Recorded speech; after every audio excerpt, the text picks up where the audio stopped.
अब हमारा next topic है डेल्टा मॉड्यूलेशन।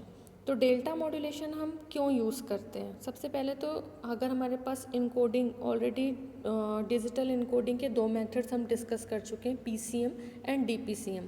पीसीएम में हमारे पास number of bit transmission rate बहुत हाई था और बैंडविड्थ रिक्वायरमेंट जिसके कारण बहुत ज़्यादा हाई थी। तो उस रिडंडेंसी को रिड्यूस करने के लिए हमने डीपीसीएम स्कीम यूज़ करी। डीपीसीएम में रिडंडेंसी हमारे रिड्यूस हो गई, तो एज़ कम्पेयर टू पीसीएम जो हमारे बैंडविड्थ रिक्वायरमेंट थी वो कम हो गई, as well as bit rate की जो रिक्वायरमेंट थी वो भी कम हो गई।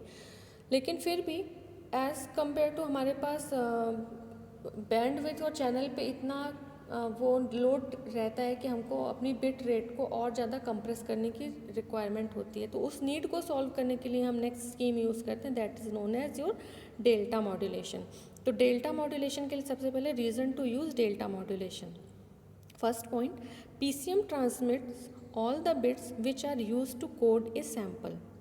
Hence, signaling rate and channel bandwidth are quite large. To overcome this problem, delta modulation is used.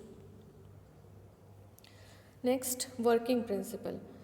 Delta modulation पे हम जो स्टेप साइज़ है वो कांस्टेंट रखते हैं। दैट मीन्स हमारा जो डेल है वो कांस्टेंट रहेगा, एज वेल एज जो हमारे पास पल्स विड्थ रहती है टाउ वो भी कांस्टेंट रहती है। तो ये जो इसका जो वर्किंग प्रिंसिपल है वो इस पे बेस्ड है कि अगर हमारे पास वैल्यू पॉजिटिव आ रही है, मतलब दो सैंपल का अगर हम कंपैरिजन कर रहे हैं और जो वैल्यू आ रही है वो पॉजिटिव आ रही है, तो हम पूरे सैंपल को ट्रांसमिट ना करके प्लस डेल ट्रांसमिट करते हैं। ठीक है, अगर हमारे पास प्लस वैल्यू आ रही है दैट मीन्स वो रिप्रेजेंट करेगा बाइनरी 1, और अगर हमारे पास माइनस डेल वैल्यू आ रही है दैट मीन्स वो रिप्रेजेंट करेगा binary 0। So the first point is it transmits only 1 bit पर सैंपल। ठीक है, जहाँ पर हमको पीसीएम एंड डीपीसीएम पे जितनी नंबर ऑफ बिट्स थी, जैसे सपोज करो मेरे पास 6 आ रहा था तो हम उसको ट्रांसमिट क्या करते थे एज 110। ठीक है, तो हमको नंबर ऑफ एक सैंपल की नंबर ऑफ बिट्स कितनी ट्रांसमिट करनी थी 3। लेकिन यहाँ पर हम एक सैंपल के लिए एक ही बिट ट्रांसमिट करेंगे। The present sample value is compared with previous sample value and the result whether the amplitude is increased और डिक्रीज्ड। यही इंक्रीज और डिक्रीज जो एम्पलीट्यूड है वो प्लस डेल और माइनस डेल डिसाइड करता है। The second point, input signal xt is approximated to step signal by delta modulator. This step size is fixed. Next point, the difference between input signal xt and the staircase approximated signal is confined into two levels, plus del and minus del. If the difference is positive, then the approximated signal is increased by plus del, and if the difference is negative then the approximated signal is reduced by del. When the step is reduced, 0 is transmitted. If the step is increased, 1 is transmitted. Hence the each sample only one binary bit is transmitted, either 0 or 1. Plus del है तो हम 1 transmit करेंगे, minus del है तो हम 0 transmit करेंगे। अब ये होता क्या है ये समझो। यहाँ पर आप देखो डेल्टा मॉड्यूलेशन पे अनिकेन हमको एक ये एनालॉग सिग्नल मिल रहा है, ये हमारा एनालॉग सिग्नल है। यहाँ पर स्टेयर केस अप्रॉक्सीमेटेड सिग्नल, ये आप जो देख रहे हो ये हमारा स्टेयर केस बना रहा है। ठीक है, इस स्टेयर केस अप्रॉक्सीमेटेड सिग्नल पे हम दो वैल्यू कंपेयर करते हैं। ठीक है, जैसे फर्स्ट वैल्यू हम कंसीडर कर रहे हैं 0, क्यों 0 कंसीडर कर रहे हैं? क्योंकि यहाँ पर हमारा जो लेवल है वो कांस्टेंट है, यहाँ पर हमको ये नहीं पता चल रहा है कि वो अपवर्ड्स जा रहा है या डाउनवर्ड्स जा रहा है। ठीक है, लेकिन नेक्स्ट देखो इस वैल्यू के बाद हमारा जो स्टेप है वो क्या हो रहा है, बढ़ रहा है, तो हम ट्रांसमिट क्या किए 1। ठीक है, फिर क्या हुआ, फिर से स्टेप बढ़ा, दैट मीन्स इंक्रीज़ हो रहा है, तो हम क्या ट्रांसमिट करेंगे 1। फिर से इंक्रीज़ हो रहा है, ट्रांसमिट करें हम 1। इस तरीके से ये पूरा 1 1 1 1 ट्रांसमिट होता गया। लेकिन इस पॉइंट पे देखो यहाँ पर वैल्यू क्या हो रही है, डिक्रीज़ हो रही है, तो हमने ट्रांसमिट क्या किया 0, फिर 0 0। इस तरीके से हमारी वैल्यू 0 0 0 यहाँ तक ट्रांसमिट हुई। अगेन यहाँ से वैल्यू क्या हो रही है, इंक्रीज़ होना स्टार्ट हो रही है, तो इस पॉइंट पे हमने अगेन क्या ट्रांसमिट किया 1। फिर से इंक्रीज हुई, दैट मीन्स लास्ट बिट हमारी 1। तो जहाँ पर हम PCM एंड DPCM पे एक सैम्पल को इनकोड करने के लिए जितनी नंबर ऑफ बिट हमारे इनकोडिंग पे यूज़ हो रही थी हम वो ट्रांसमिट कर रहे थे।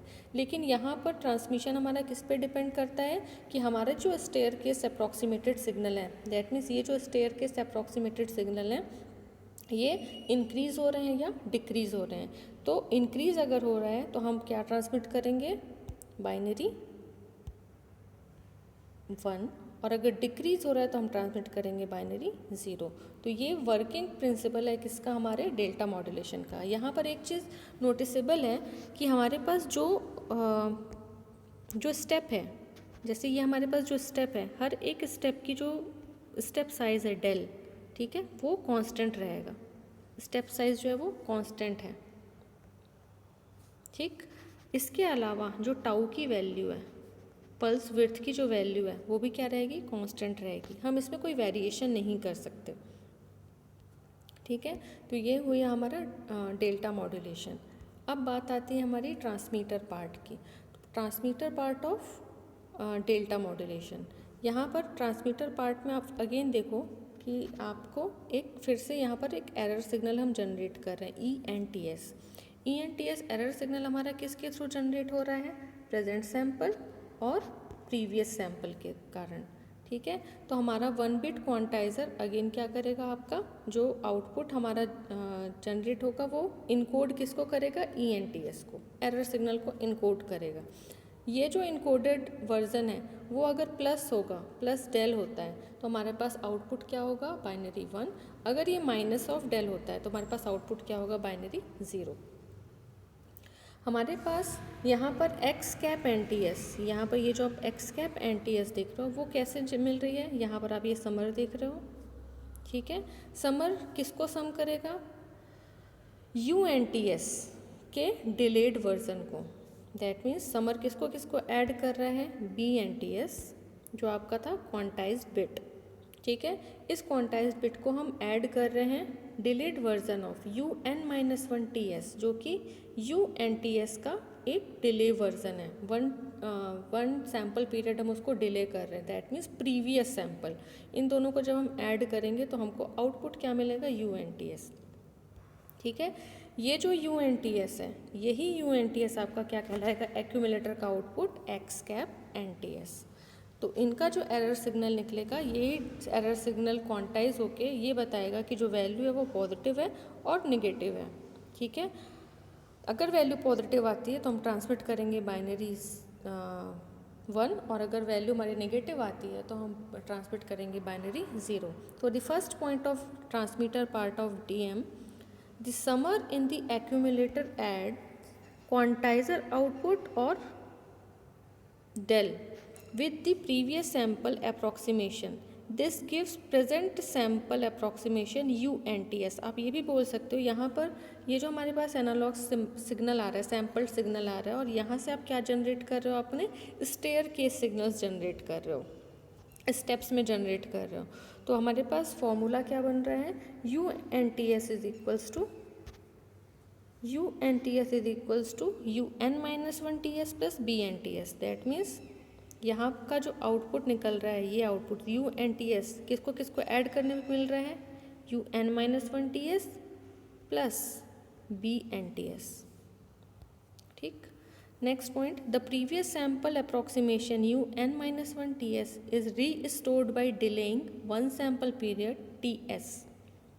Next point, the sampled input signal XNTS and the staircase approximated signal X cap NTS are subtracted to get error signal ENTS। जैसा कि अभी हमने आपको बताया, यहाँ पर जो आप ये इनपुट देख रहे हो ये आपका सैम्पल्ड सिग्नल है, और ये जो आप देख रहे हो ये क्या है, आपका स्टेयर केस सिग्नल है। तो एरर सिग्नल दोनों की वैल्यू को कंपेयर करके आउटपुट जनरेट करता है।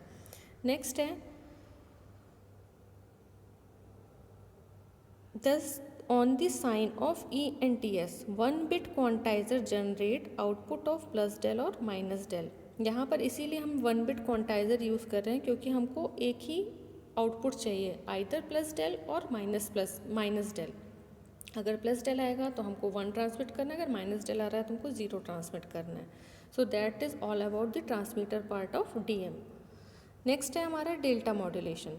डेल्टा मॉड्यूलेशन पे फर्स्ट पॉइंट है the accumulator generates the staircase approximated signal output and is delayed by one sampling period ts। ठीक है, प्रेजेंटली जो भी हमारे पास इनपुट आ रहा है इसको हमने ऐड करेंगे किसके साथ, डिले के साथ। डिले हम कितना कर रहे हैं, प्रीवियस के साथ ऐड करना है हमको। अगर सपोज करो जब हमारे पास फर्स्ट अराइवल हुआ तब हमारे पास इसकी वैल्यू कुछ भी नहीं है, तो हमारे पास आउटपुट कुछ ना कुछ जनरेट हुआ। सपोज करो हमारे पास आउटपुट 2.5 जनरेट हुआ। ठीक है, अब ये जो 2.5 है ये कहाँ पर गया, हमारे डिले पे। जब यहाँ पर नेक्स्ट हमारा अराइवल हो रहा है सपोज करो 3 का, तो हमारे पास यहाँ से कौन सी वैल्यू आ रही है 2.5, तो 2.5 एंड 3 क्या होगी, हमारी ऐड होगी। ठीक है, और लो पास फिल्टर क्या करेगा, जो भी डिफिशियंसी या जो नॉइस आ रही है उसको सेपरेट करने का काम करेगा। तो हमारे पास क्या आ रहा है, second point, if the input is 1 then it adds plus del step to the previous output. If the input is binary 0 then 1 step del is subtracted. The low pass filter smoothen the staircase signal to reconstruct original signal xt। ठीक है, तो ये receiver part of DM. Next है advantages and disadvantages of DM. Advantages, first point है इसका, DM transmits only 1 bit for one sample, therefore the signaling rate and the transmission bandwidth is quite small as compared to PCM as well as DPCM। दोनों के comparison पे जो हमारे पास bandwidth requirement है वो काफ़ी कम होगा। क्यों, क्योंकि हम डीएम पे एट ए टाइम एक ही बिट ट्रांसमिट कर रहे हैं। नेक्स्ट है transmitter and receiver implementation is simpler. ठीक है, अब आते हैं हम डिसएडवांटेज पे। डिसएडवांटेज को आपको थोड़ा सा समझना है। ये आप देख रहे हो कि हमारे पास जो ओरिजिनल सिग्नल था ये हमारा एनालॉग सिग्नल ओरिजिनल सिग्नल था, लेकिन जो स्टेयरकेस सिग्नल प्लस डेल और माइनस डेल के कारण हमको मिल रहे हैं वो एनालॉग सिग्नल जो हमारे ओरिजिनल सिग्नल से उससे कुछ ना कुछ डिफ़र कर रहे हैं। चाहे आप इस पार्ट पे देखो या आप इस पार्ट पे देखो। इस पार्ट पे देखो ओरिजिनल सिग्नल आपका ये था, लेकिन स्टेयरकेस सिग्नल आपका ये है।